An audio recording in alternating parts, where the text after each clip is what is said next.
My name is Yashwant चिंचाने और आज हम इन्फ्लामेशन टॉपिक के बारे में देखने वाले हैं। So friends, first of all हम देखेंगे इन्फ्लामेशन है क्या, what is the definition of the inflammation. So what is inflammation? Local response of a living mammalian tissue to injury। मतलब क्या? Inflammation is a local response of a living mammalian tissue to injury from any agent, okay। Inflammation क्या होता है? Inflammation is the defense mechanism। Inflammation is the defense mechanism। क्या करता है? Eliminate the spread of injurious agent। जो injurious agent है उसका spread है वो eliminate करता है, followed by removal of necrotic cell and tissue, followed by necrotic cell and tissue। So what are the causes? cause क्या है इन्फ्लामेशन का? then agent of inflammation, inflammation के एजेंट कौन कौन से हैं? So first agent is physical agent। Physical agent कौन कौन से हो सकते हैं? Heat, cold, radiation, mechanical trauma, okay, these are the physical agents। then secondary chemical agents, organic भी हो सकते हैं और इनऑर्गेनिक भी हो सकते हैं।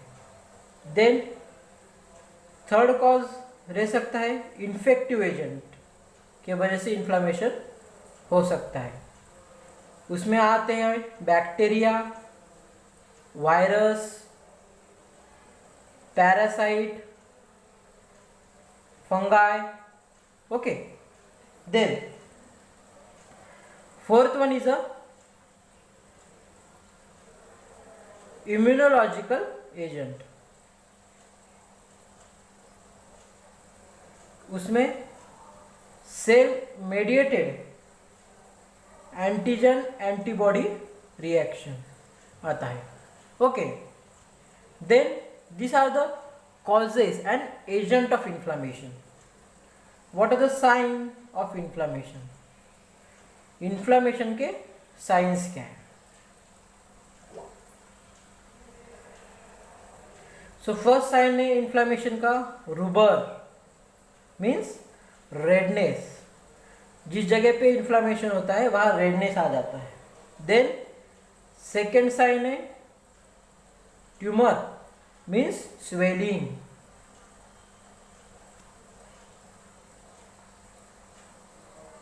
थर्ड है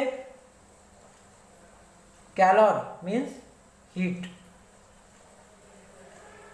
fourth one is dolor, means pain। And fifth one is functio laesa, means loss of a function, okay। so inflammation देखा, then causative agent देखे inflammation के, then sign of inflammation देखा, okay। so अब हम देखेंगे पैथोजेनेसिस। किसका pathogenesis? Acute inflammation का। so let's start। pathogenesis of acute inflammation.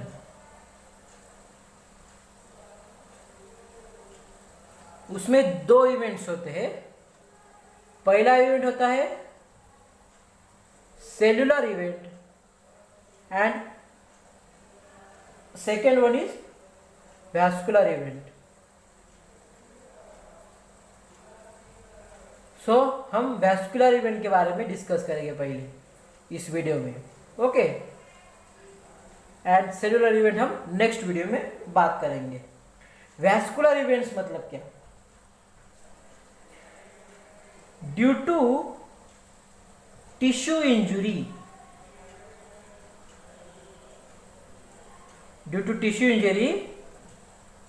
slight alteration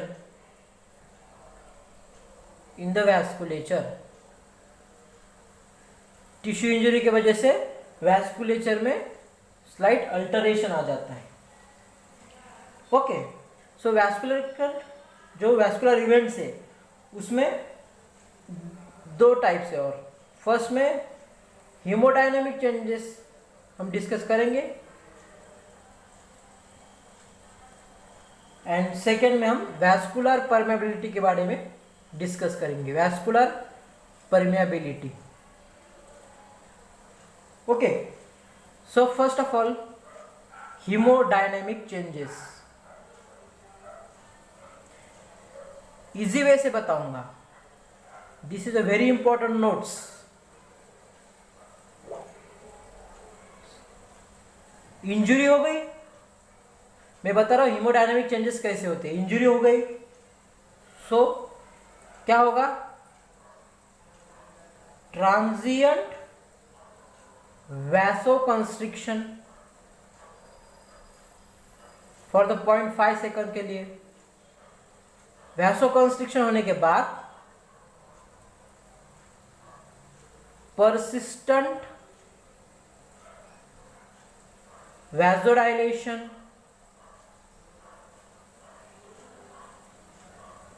ये वैसोडाइलेशन हाफ एन आवर्स में होता है।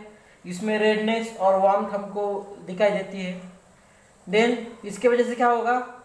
Hydrostatic pressure increases. Hydrostatic pressure get increased। When there is a hydrostatic pressure is increased, then increases vascular permeability। Vessels की permeability बढ़ेगी, and when there is a vascular permeability, then there is a leukocyte migration। जो leukocyte है उसका migration होगा। मतलब ये जो leucocyte से जो एंडोथेलियम में अभी गैप बन गया है, परमिबिलिटी बढ़ गई है, तो उस गैप में वो जाएंगे, ओके।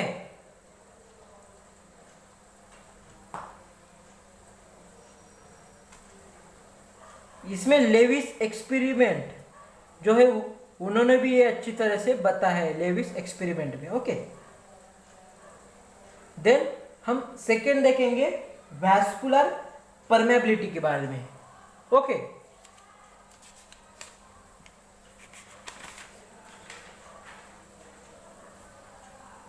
Increases vascular permeability. हमने हेमोडायनामिक चेंजेस देखा, अभी सेकेंड में वैस्कुलर परमेबिलिटी देखेंगे।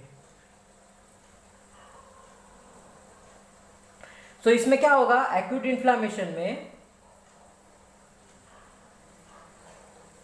नॉन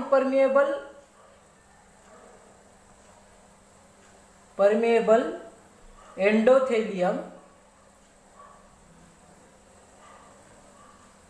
का जो लेयर है वो लीकेज हो जाएगा, ओके। लीक हो जाएगा एंडोथेलियम का लेयर। सो उसमें फर्स्ट क्या होगा? Contraction of endothelial, contraction of a endothelial cells. Endothelial cell का कॉन्ट्रैक्शन होगा, सो उसका असर क्या होगा? Increases the leakiness, increases vascular permeability, so it affects the venules, affect venule, not affect the capillary and arteries, capillaries और arteries को वो affect नहीं करेगा। ओके, सो इसके वजह से क्या होगा, develop temporary gap, develop temporary gap between contraction of A vascular endothelium, जो एंडोथेलियम है उसका कॉन्ट्रैक्शन होगा, उसके वजह से गैप तैयार होने लगेगा।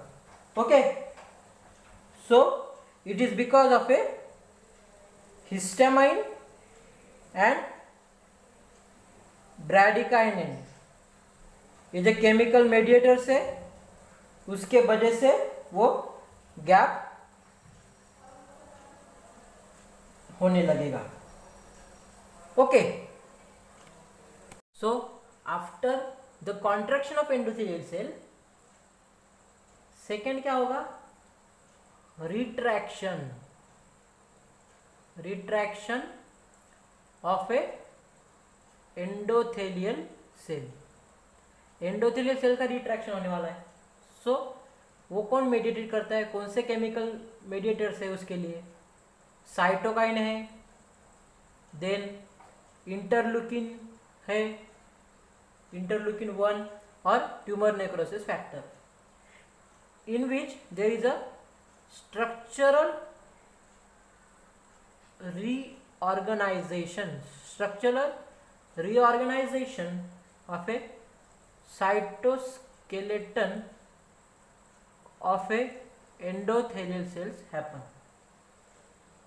which is we called as reversible retraction, reversible retraction at a intracellular junction, intracellular junction पे ये होता है। इसका ऑनसेट कब होगा, onset 4 to 6 hours after the injury and it lasts for 2 to 4 hours. Okay, then after the retraction of the endothelial cell, injury to endothelial cell, direct injury to the endothelial cell. So there is a physical gap between a endothelial cell, physical gap between the endothelial cells. So there is a increases permeability, increases permeability and appears immediate after injury.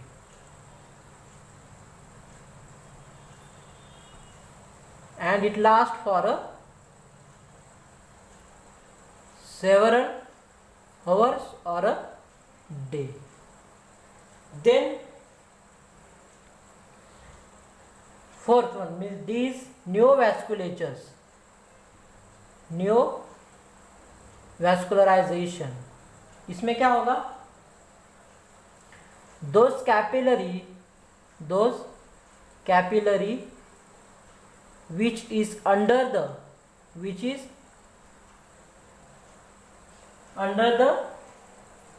growth factor. So during repair process it also excessively leaking, मतलब जो नए capillaries है जिनका growth हो रहा था repair process के वजह से इन्फ्लेमेशन के, उसमें भी एक्सेसिवली लीकिंग होने लगेगा। And then fifth one is endothelial injury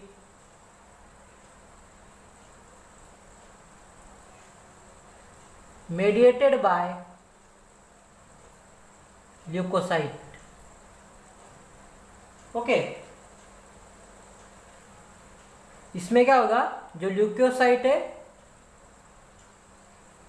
वो adheres the site of inflammation, जहाँ इन्फ्लामेशन हुआ है उस साइट पे वो जाके एडर हो जाएंगे, मतलब अटैच हो जाएंगे। The release of proteolytic enzyme and toxic oxygen species,